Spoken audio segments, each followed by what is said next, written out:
Mateus 7, 24 ao 29. Quem achou julgar Deus é bom. Amém. Todo aquele, pois, que ouve essas palavras e as pratica, será comparado a um homem prudente que construiu a sua casa sobre a rocha. Caiu a chuva, transbordaram os rios, sopraram os ventos e bateram com força contra aquela casa. E ela não desabou, porque tinha sido construída sobre a rocha. E todo aquele que ouve essas minhas palavras,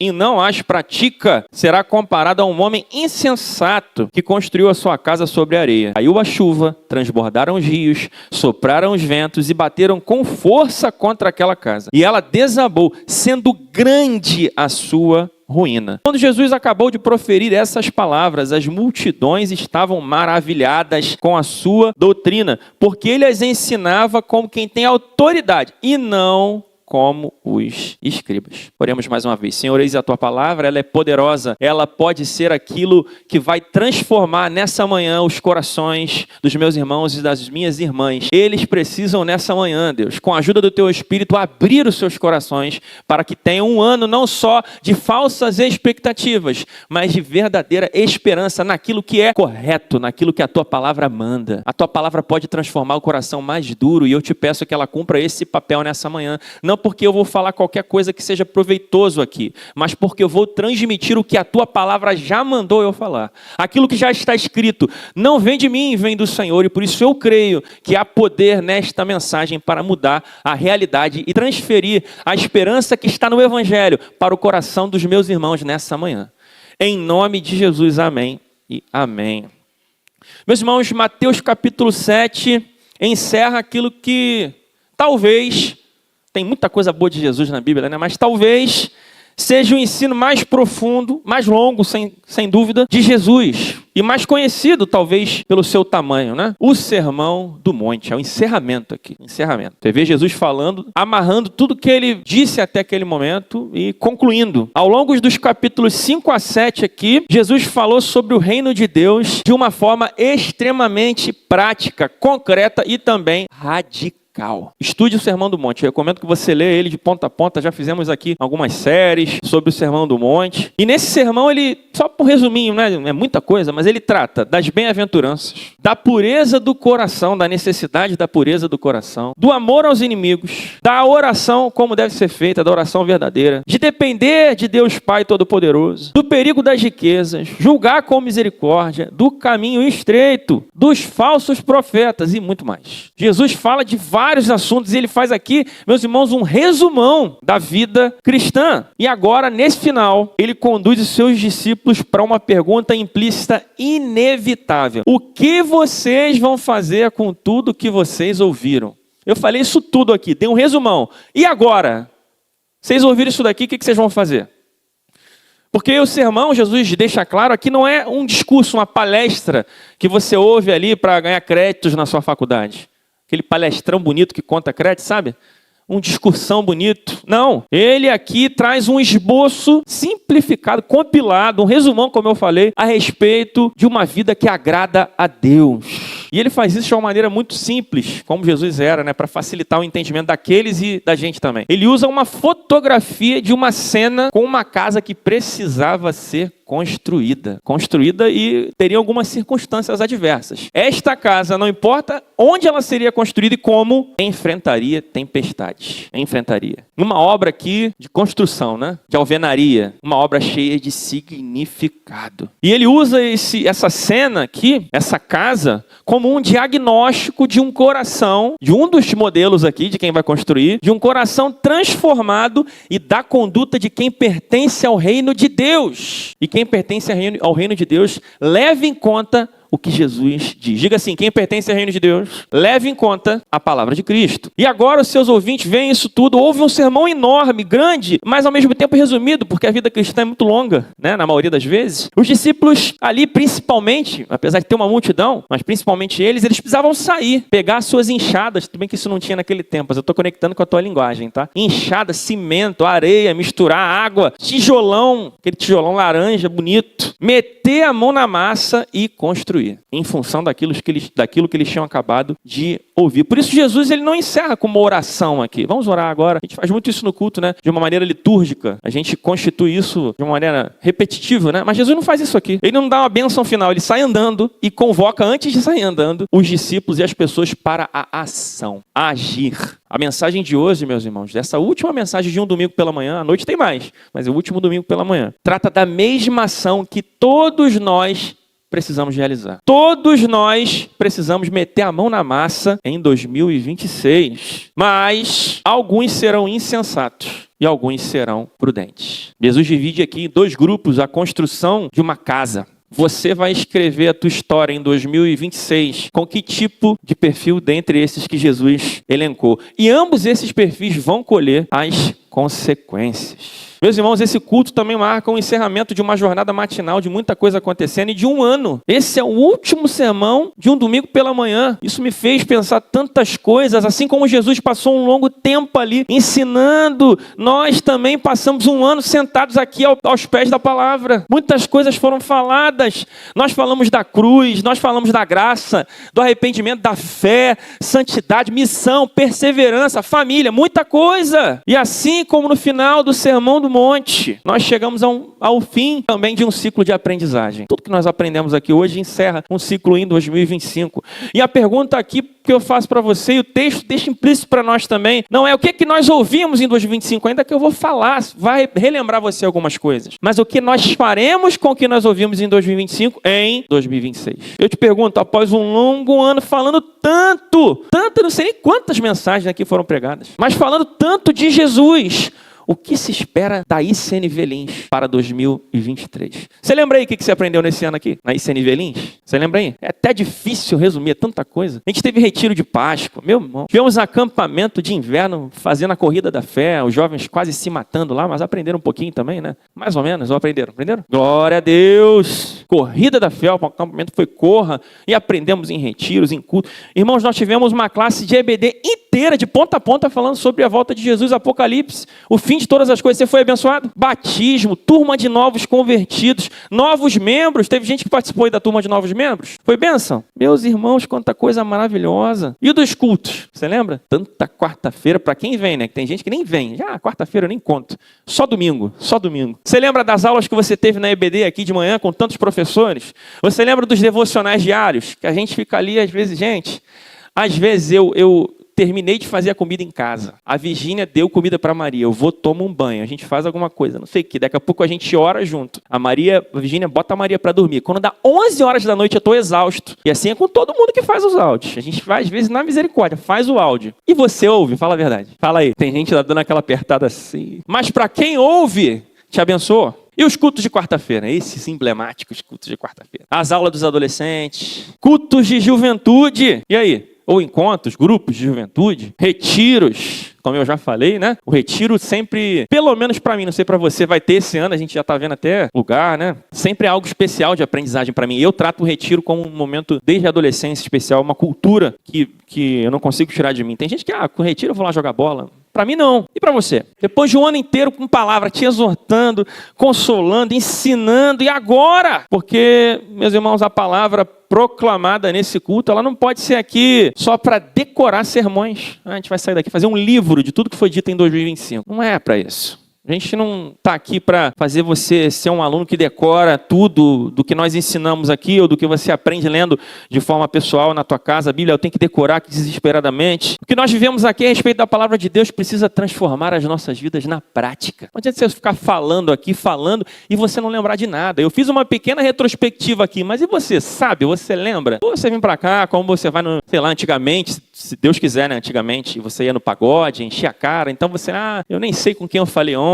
Tanto faz para você o que você vive aqui. Não é, meus irmãos, nosso interesse não é interesse do pastor Fábio formar apenas alunos aplicados em conteúdo, alunos que possam sair daqui e, eu vou dar uma aula sobre o que eu ouvi lá. É necessário mais. Muita gente aprende teoria 5 anos numa faculdade, 4 anos e não consegue ser profissional naquilo, não consegue executar. Não estou falando aqui que os crentes são profissionais da fé, mas eu estou dizendo que os crentes precisam mais do que ouvir. Afinal, a fé sem obras é Amém? É necessário mais. Um ano de 2026 abençoado e cheio de esperança, porque essa mensagem traz esperança também, mas não é uma esperança de tolos, uma esperança vazia, que eu sou filho de Deus e tudo que vai acontecer comigo vai ser tranquilão, porque afinal a mão de Deus está sobre a minha casa. Está, mas não é assim. Existe uma semeadura a ser feita em 2026 e existe uma resposta que você precisa dar. E é isso que Jesus deixou implícito para nós. Um ano abençoado precede algo de resposta em relação ao que nós temos aqui. Ele encerra mostrando para os seus ouvintes que depois de ouvir tudo, tanta coisa naquele sermão, todos enfrentariam tempestades. Ele deixa isso claro. Como você vai construir aquilo ali depois ou não, é contigo. Vai ter tempestade. Todo ano tem tempestade, né? Tem ou não tem? Às vezes a tempestade é uma classe menor, né? Só arranca o telhado, mas tem algumas que arranca a casa e vai tudo embora, vem um tornado, né? Mas sempre tem, sempre tem. Assim como o tempo difícil vai chegar para todos nós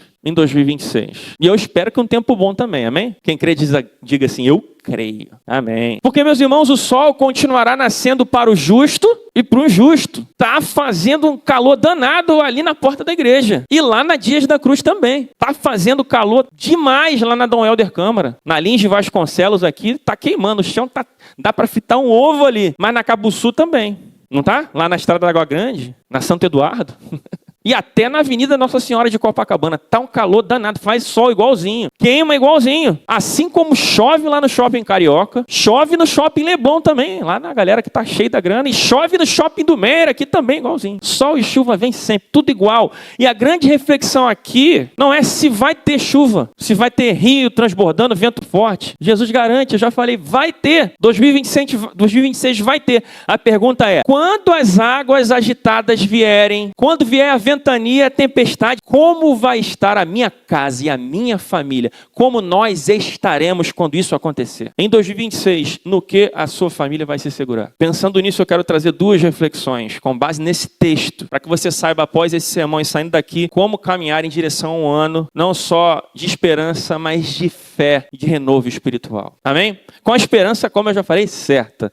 Não a esperança de tolos, crentes imaturos que acreditam que nada vai acontecer só porque são filhos de Deus. Amém? Versículo 24 e 25. Volte lá. Todo aquele, pois, que ouve estas minhas palavras e as pratica, será comparado a um homem prudente que construiu a sua casa sobre a rocha. Caiu a chuva, transbordaram os rios, sopraram os ventos e bateram com força contra aquela casa. E ela não desabou, porque tinha sido construída sobre a rocha. Primeira reflexão. Um ano abençoado será reflexo de colocarmos a palavra de Deus em prática. Quero inventar nada aqui hoje. O que o texto diz? É isso. Se eu pudesse resumir a mensagem, sair para casa hoje agora com uma frase, encerrar agora aqui, se você praticar a palavra de Deus, ainda que venham tempestades, o seu ano vai ser abençoado. É um resumão da pregação. Jesus, ele deu um conselho que fez muitos dos ouvintes ali, inclusive principalmente seus discípulos, darem uma pausa para pensar. Ouviram tudo isso, tá? Mas não adianta nada se você só ouviu. Praticar é o caminho para se salvar da tempestade. Mas vale de cara também ressaltar, Jesus aqui não está falando de salvação pelas obras. Ele não está dizendo aqui, quem pratica as boas obras segundo a Escritura vai ser salvo. Tá? Ele não está querendo dizer isso. Ser salvo era uma outra questão que antecede a formação de um discípulo em Jesus. Abra lá para a gente entender isso melhor, só para não ter confusão. João capítulo 8. João capítulo 8, 31. Evangelho de João. E aí nós vamos ler juntos, tá? Para ficar bem claro quem é discípulo de Jesus. Vamos lá, versículo 31. Então Jesus... Gente, alguém pega uma garrafa de café urgente lá para esse pessoal. Vamos lá, 1, 2, 3. 1, 2, 3. Então Jesus disse aos judeus que haviam crido nele: se vocês permanecerem na minha palavra, são verdadeiramente meus discípulos. Até aqui. Beleza? Então, quem é discípulo de Jesus? Quem creu nele e permaneceu na palavra. Beleza? Então, sem confusão aqui. Jesus não está dizendo que se você for maravilhoso na obra, você vai ser salvo se você praticar o evangelho.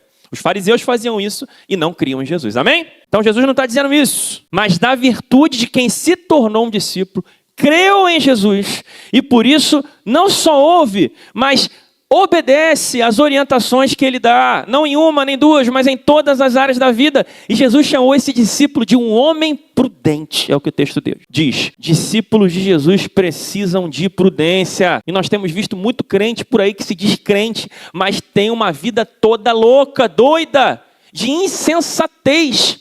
Ouve tudo e não pratica nada. Irmão, Jesus está mostrando aqui uma característica fundamental de quem é dele. Praticar a palavra que ouvimos e lemos é um fruto inegociável, então eu diria até inevitável. Se espera de um crente que nasceu de novo o desejo de praticar o que está escrito nesse livro, amém? Se espera, é um fruto esperado. Eu amo a lei do Senhor, como eu li no início do culto. Lâmpada para os meus pés é a tua palavra e luz para o meu caminho. Eu preciso considerar o que está aqui. E se você possui uma verdadeira fé em Jesus, este é o primeiro tijolinho a você pensar. Como eu vou construir o meu primeiro tijolo para o ano de 2026? Vou iniciar já no Réveillon. Eu preciso ser o som discípulo, construir esses passos do ano, fundamentados no que Jesus está me orientando a fazer através deste livro. E nesse texto, Jesus mostra um crente, um prudente, comparando uma pessoa que vai construir ali a alvenaria, a obra, uma casa sobre a rocha. Essa é uma mensagem que mostra algo físico, para você entender o movimento, a construção, pegar um tijolo. Naquela época, talvez construir uma tenda. Paulo construía tendas, né? Jesus era de uma família de carpintaria. Construir alguma coisa em um solo firme, algo físico para você entender, mas ele está falando de algo espiritual. Salmos 18:2, você pode só ouvir. Ó, o Senhor é a minha rocha e a minha fortaleza, o meu libertador, o meu Deus, o meu rochedo em quem me refugio, o meu escudo, a força da minha salvação, o meu alto refúgio. Irmãos, toda a escritura, a rocha nas escrituras é um símbolo de uma estabilidade que vem de Deus. Diga assim, a estabilidade vem de Deus. Todo o resto pode ruir num piscar de olhos. E aqui Jesus se apresenta de uma forma implícita como essa rocha, o chão firme, em quem você precisa construir o seu ano. E ele traz essa responsabilidade para ele. Constrói em mim, eu sou a rocha e não vai dar ruim para a tua casa, não vai desabar. Quando você constrói a sua casa em Jesus, você está depositando as suas expectativas do próximo ano na pessoa que mais pode ser segura para você. Não tem ninguém mais seguro do que Jesus. Quantos querem ter um ano de 2026 abençoado aí? Então você precisa tomar a decisão hoje, uma decisão que vai revelar se você é um crente ou não, se você é um prudente ou não, se você é um discípulo ou não. Não adianta você ouvir tudo, você vem a todos os cultos, mas você precisa pegar o que você aprendeu aqui na palavra de Deus e fazer um propósito de praticar. Pode ser um alienado ou uma alienada a respeito do que você ouve. Eu só escuto repetição de palavras. Não adianta nada. Só assim você vai conseguir ser bem sucedido, praticando a palavra de Deus. Eu não estou aqui dizendo que você não deve fazer as famosas resoluções de virada de ano, incríveis, né? Você já fez a sua lista aí? Eu sei que tem gente que fala, está escondendo, né? Eu sei. Eu, por exemplo, pretendo, tem essa resolução que eu estou fazendo tem muitos anos, voltar a fazer atividades físicas. Tem muitos anos que eu vou fazendo isso. Agora tem uma academia no meu condomínio, eu aperto P, desce 3 andares e aí eu entro na academia. E nem assim eu tenho ido. Mas eu coloquei lá, melhorar atividades físicas. Alguns querem se alimentar melhor, né? Fazer um concurso. Enfim, eu espero que você pretenda, nessas resoluções, incluir e ler mais a palavra de Deus. Olha que ótima resolução, né? Mas as resoluções por si só, elas não são nada se você não coloca em prática. Eu estou há 3 anos dizendo que eu vou melhorar a atividade física. E eu melhorei? Não. Não adianta nada, só botar no papel, a gente bota às vezes ali para até aliviar o nosso emocional. Olha, eu projetei, não consegui, mas estou projetando. Está projetando há 10 anos, não mudou nada. Convertido a 30 e continua falando palavrão. Convertido a 30 e continua olhando para a mulher do próximo. Convertido a 30 e mente no trabalho.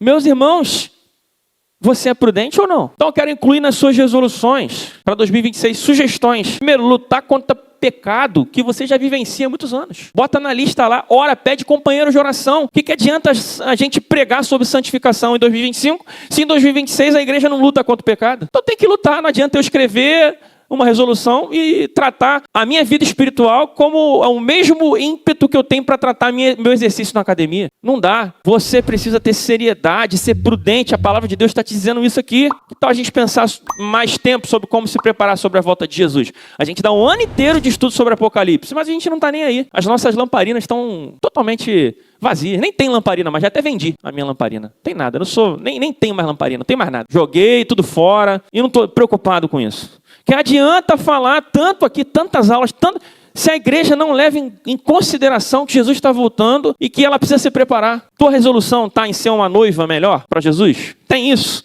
Não é só escrever. Diga, eu estou querendo dizer para você pensar diferente nisso. Essas resoluções se tornam uma furada quando são só uma lista que você engaveta. Quantas listas você já engavetou, meu irmão? Você precisa tomar, eu também, atitudes práticas a respeito do que te aproxima de Deus. Praticamente, chega de desculpas. Há 20 anos no evangelho, igual. Eu tenho um problema com meu irmão. Eu tenho um problema. Tem 5 anos com problema com meu irmão. Não resolve. Chama ele para um café, resolve. Segue em frente, vão ser usados por Jesus juntos. Chega de desculpas. Meu casamento está mal. Já fez gabinete, ouviu palavra. Aí não melhora, mas você não coloca em prática nada que você ouve aqui. Ouvimos aqui sobre criação de filho. Não ouve, não pratica. Faz o gabinete, recebe 3 conselhos, não pratica nenhum, ainda faz o oposto do conselho. Meus irmãos, chega só de ouvir e ouvir. Vamos praticar, é hora de praticar. Talvez existam tempestades ainda piores do que você teve em 2026, e 2025 para 2026, e você vai chegar lá menos preparado do que você estava em 2025, depois de tanto que você ouviu. Quando nós estamos batendo o nosso coração no ritmo do que Jesus está ensinando, a gente se preocupa com isso, a gente até enfrenta esses ventos, o sofrimento vai vir. Você e muitos de nós aqui, nós vamos chorar lágrimas duras. E essa semana foi difícil para mim, foi difícil apesar de ser o Natal. E nós vamos ter semanas difíceis em 2026. Mas quando nós estamos firmados nessa rocha, seguindo essas orientações, eu posso sofrer, mas Ele não me destruirá esse sofrimento. Eu não vou ser destruído. O sofrimento até é a pedagogia, ele nos ensina. Eu sofro, estou abatido, mas não desanimado, sofrendo, mas não vou ser destruído, porque o meu rochedo é o Senhor. Então eu vou passar, eu vou chorar, mas eu vou sair andando e chorando, semeando, e vou voltar com júbilo, trazendo colheita nas minhas mãos, porque eu estou na rocha, na rocha. Irmãos, a bênção de Deus não está na ausência de tempestades, porque o sol e a chuva vão acontecer para o justo e para o injusto. A bênção de Deus está que Ele permaneça na casa, contigo, que Ele seja a base da casa e que o Espírito Santo esteja dentro da sua casa também, para que ela não caia e que de dentro para fora a sua família seja nutrida por bênçãos espirituais. Tem muito crente que só pede para a chuva. E sim, Deus pode parar chuvas, amém? Deus pode fechar os céus e não ter chuva, Deus pode. Mas sempre vai ter outra. Às vezes, para a chuva, e parou de chover hoje. Passa 2 dias, volta a chover de novo. Aí você fala, meu Deus, de novo, outra goteira. Aí vai consertar o telhado. Isso é muito claro para nós, que teve uma goteira que virou uma cachoeira aqui na igreja, né? No encontro de mulheres. Então sempre vai ter outra goteira para você consertar, meu irmão. Eu consertei o telhado. Eu estou vivendo isso. Falei, vai virar um ano e eu vou consertar meu carro que a gente deu uma batida. Aí, quando eu falei, vou consertar o carro, queimou o ventilador. Falei, meu Deus. Você vai ter sempre outra goteira, outro chão estalando, ou mármore acontecendo alguma coisa na sua casa, porcelanato, a cerâmica. Mas um crente que amadureceu e quer se tornar prudente, ele ora assim, Senhor, na tempestade, na nova goteira, no novo problema, sustenta a minha casa para que eu passe por ela e chegue até o fim de pé. Depois de orar, ele confia que Deus vai fazer isso. A gente ora, a gente pede, a gente confia e a gente pratica o que Cristo manda a gente fazer. Eu poderia aqui estar dizendo para vocês, não choverá, mas eu não vou vender sonhos. A gente já passou um ano inteiro pregando a luta que é viver num mundo caído como esse. Vai chover, vai ventar pra caramba, vai ser difícil a beça, mas se eu estiver na rocha, pode ventar a maior tempestade de todos os tempos, e ainda assim a minha e a sua casa vão permanecer de pé, amém? Essa é a esperança cristã, verdadeira, realista, não é uma esperança falsa de vender sonhos para você. Essa é a verdadeira esperança. Vai ter tempestade, mas você não vai cair se você estiver em Jesus. E eu te pergunto com base nisso, o que você vai fazer em 2025, em 2026 com o que você aprendeu em 2025? Verso 26 e 27. E todo aquele que ouve estas minhas palavras e não as pratica, será comparado a um homem insensato, que construiu a sua casa sobre a areia. Caiu a chuva, transbordaram os rios, sopraram os ventos e bateram com força contra aquela casa. E ela desabou, sendo grande a sua ruína. Segunda reflexão, um ano de lamento nasce da negligência daqueles que são discípulos, a palavra de Deus. Que quem não é, nem entende o que a gente está falando aqui. Estou falando para quem é filho de Deus aqui, amém? Quem já conheceu Jesus e sabe o que a gente está falando. Um ano de lamento para quando a gente não pratica a palavra de Deus. Você terá o que lamentar se você não praticar a palavra de Deus. E às vezes ainda vai culpar por imaturidade o Senhor. Quando Ele está te dizendo, cumpre e eu vou sustentar a tua casa. Você não cumpre e ainda quer culpar a Deus. Senhor, por que o Senhor fez isso? Não. Eu disse que havia o vento. Você que quis construir a tua casa em solo fraco. Essa é a segunda lição. Um vento velado e enganoso de tranquilidade faz a gente às vezes ficar com um olhar bobo, imaturo, como quem começou agora no cristianismo e não sabe de nada. Talvez você tenha começado há pouco tempo, mas se você começou há pouco tempo, você já não tem mais desculpa, que eu estou te ensinando hoje que o 2026 vai ter tempestade. Se você começou esse ano na fé, eu já estou te avisando, não existe ano tranquilão para quem é de Jesus, e todos que querem viver piedosamente em Jesus sofrerão, e não só sofrimentos comuns, mas perseguições. O homem insensato aqui, porém, ele não é descrito como alguém que rejeitou a palavra. Você pode estar aqui, aleluia, eu recebo, glória a Deus. O homem insensato não rejeita, ele não rejeita a palavra, ele só não pratica. Todo mundo não ouvindo lá a palavra, ó, aleluia, a galera saiu maravilhada. O texto diz que todo mundo saiu maravilhado. Ué, como é que tem dois públicos então? Porque muitos dali disseram, olha que bênção, mas eu não vou me submeter. E não precisa dizer, é só não praticar. Você não precisa falar nada para mim. Eu não sei o que vai ser amanhã da tua vida. Nem o pastor tem esse poder. Você vai chegar amanhã, se você vai ignorar tudo e vai detonar a tua vida, construindo a sua casa sobre a areia, eu não vou saber. Não adianta nada você hoje dizer aqui que é maravilhoso o que está sendo pregado, se você não concretamente realizar aquilo que está sendo pregado. Homens que ouvem e não praticam, mulheres que ouvem e não praticam, isso é sério. Quando alguém é discípulo de Jesus e reconhece a sua responsabilidade é maior. A insensatez aqui, meus irmãos, não é a ignorância. Sabe, aquela pessoa que às vezes tem gente que fala assim, pô, o cara levantou da igreja que não concordou com o que estava sendo pregado. Esse não concordou. Ele ouviu e, pô, desaprovou. Sabe, esse é outra história. Não, você está aqui, você é discípulo, você concorda com isso. Mas o quão discípulo você verdadeiramente é ao ponto de praticar aquilo que você está ouvindo aqui, balançando com a cabeça, opa, glória a Deus, glória a Jesus. Qualquer um faz isso. Existem muitas pessoas que vão assentir com a cabeça hoje pela manhã, mas não vão praticar. O ajuntamento de crentes aqui vai fazer uma reunião na igreja, vai falar, olha que bênção.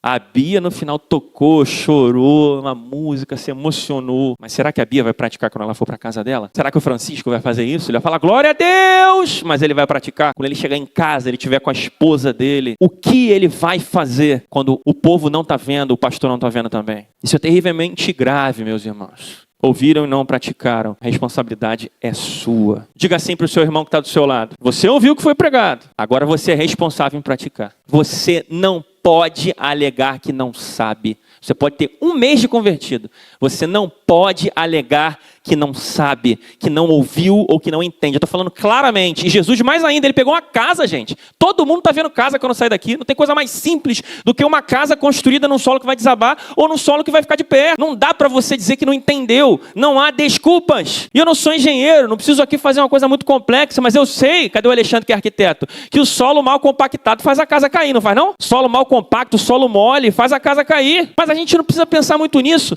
Quando a gente é criança, a gente quer construir castelo sobre areia, a gente vem, derruba tudo, a gente mesmo constrói de novo. Então, se você for uma criança que já foi na praia, ouviu alguém brincar com uma criança na praia, você sabe que uma construção sobre areia cresce, vai ao chão rapidinho. Não precisa ser engenheiro não, nem arquiteto. Basta entender o que é o verdadeiro cristianismo para compreender nessa manhã que se você não pensar em Jesus nas suas decisões, a tua casa vai cair. Se você decidir ser insensato, brincar com essas consequências, mas só que você é adulto ou você é um jovem que já conhece a Jesus, você vai colher. Pensa agora em tudo que Jesus falou contigo em 2025 aí. Os batistas também, lá na igreja, hein? Pensa aí, ó. Ah, meu pastor, porque eu falei um monte de coisa aqui que vocês não viveram, não me retiro aqui, mas certamente Deus falou com vocês lá, não falou? Então, Deus falou lá com os batistas, com os da Nova Vida, tu falou, pensou? Então, quais as áreas da sua vida em que Deus tem falado contigo, você tem negligenciado e não praticado aquilo que tem te mandado fazer? Pensa nelas agora e encara 2026 como uma nova oportunidade do Senhor para que a sua casa não seja destruída. Pensou? Pratica então. Você precisa ser prudente nessas áreas e não ser um insensato. Eu não estou dizendo que se você tiver qualquer falha, tudo acabou. Jesus é misericordioso, mas eu estou dizendo que você precisa ir tomando pequenas decisões, lutar contra essa instabilidade de listas e listas após os anos e cooperar com o que o Espírito já faz por você. Ele já te guarda. Agora você precisa praticar e cooperar para um ano abençoado com o que está ao seu alcance. Não seja um negligente. Tome decisões que vão levar a tua família para uma estabilidade maior no próximo ano, segundo as orientações deste evangelho, e não só segundo os seus planos. Salmo 127, 1 e 2 diz, se o Senhor não edificar a casa, em vão trabalham os que a edificam. Desculpe, se o Senhor não edificar a casa, em vão... essa versão é isso mesmo. Em vão trabalham os que edificam. Se o Senhor não guardar a cidade, em vão vigia a sentinela. Será inútil levantar de madrugada, dormir tarde, comer o pão que conseguiram com tanto esforço aos seus amados dar enquanto dormem. Tem gente que acha que vai trabalhar muito e vai resolver a falta de obediência à palavra, que vai fazer um monte de coisa, que vai trabalhar e por meio das suas mãos conseguir aquilo que tem negligenciado na sua vida espiritual. O alicerce está em você, não em Deus. Você pode fazer tudo, você pode trabalhar até 3 horas da manhã, você pode ler muitos livros, você pode fazer até 3 faculdades de teologia diferentes. Se o Senhor não edificar a tua vala, a tua casa é em vão. Você pode levantar todo dia de madrugada, fazer como alguns empresários fazem, 5 horas da manhã, entra num balde de gelo. Nada disso vai nutrir a tua casa e a tua família se o Senhor não for o centro e o sustento dela. Que tipo de fé estamos vivendo? A fé vazia dos escribas? Uma repetição de palavras aqui, né? Vou falar sobre isso mais à frente, finalizando a mensagem. Eu agora sou crente. Beleza, ótimo passo. Eu vou para a igreja, mas eu continuo vivendo do mesmo jeito. Escolhendo do mesmo jeito. Reagindo do mesmo jeito. Priorizando e tomando decisões do mesmo jeito. Só que agora eu no final falo aleluia. Glória a Deus. Eu não faço, mas eu falo um aleluia no final, tranquilizo o meu coração, porque eu estou com um linguajar crentão, né?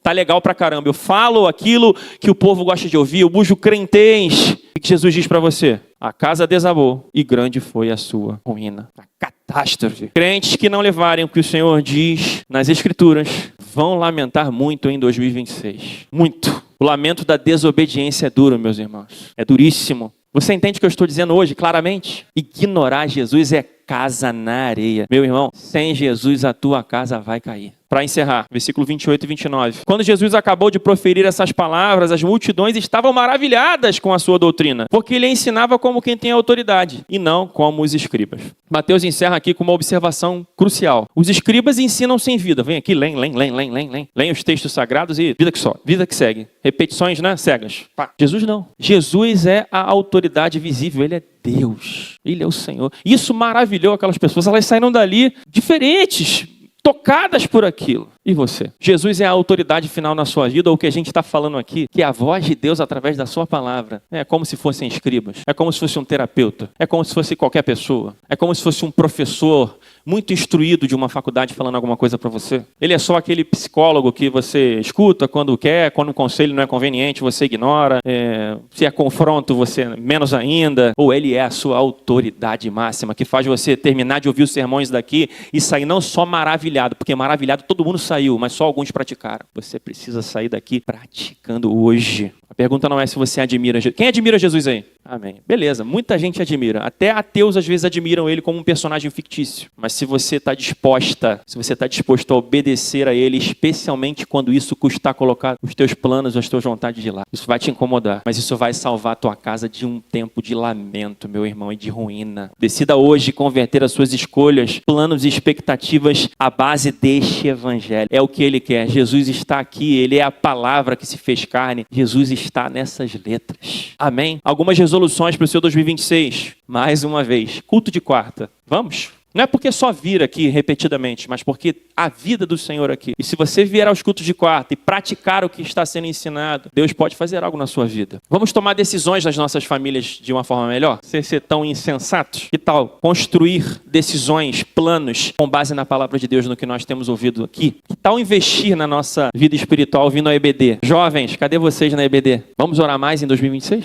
Orar e praticar. Vamos, casais, vamos enfrentar as tempestades ouvindo o que o Senhor mandou a gente fazer em relação aos nossos cônjuges? Vamos? Vamos, e aí? Vamos ou não vamos? Jovens, vamos querer? Preciso que vocês queiram. Vamos? Mas a resolução mais importante de todas é, se você quiser e não praticar nada, adianta. Pratique. Saia daqui hoje não impressionado. Eu não quero que você saia daqui impressionado. Eu não estou nem aí para isso. Eu quero que você saia daqui edificado. Não se impressione, edifique-se com a palavra de Deus e decida seguir o caminho do mestre. Não o meu, eu sou péssimo, eu vou fazer um monte de coisa errada. Não do pastor, da Simone, se você é mulher, da Virgínia, das meninas que talvez você olha que legal. Nosso caminho pode ser legal em alguns dias, mas depois a gente vai fazer besteira. Siga o caminho do mestre. Eu te afirmo, em nome de Jesus, que se você fizer isso, você vai estar fazendo um investimento mais importante para a sua família nesse ano. Confia no que eu estou te dizendo, porque a palavra deposita a tua vida nele. Homens confiam em tantas coisas. Tem eleições em 2026. Ah, Jesus.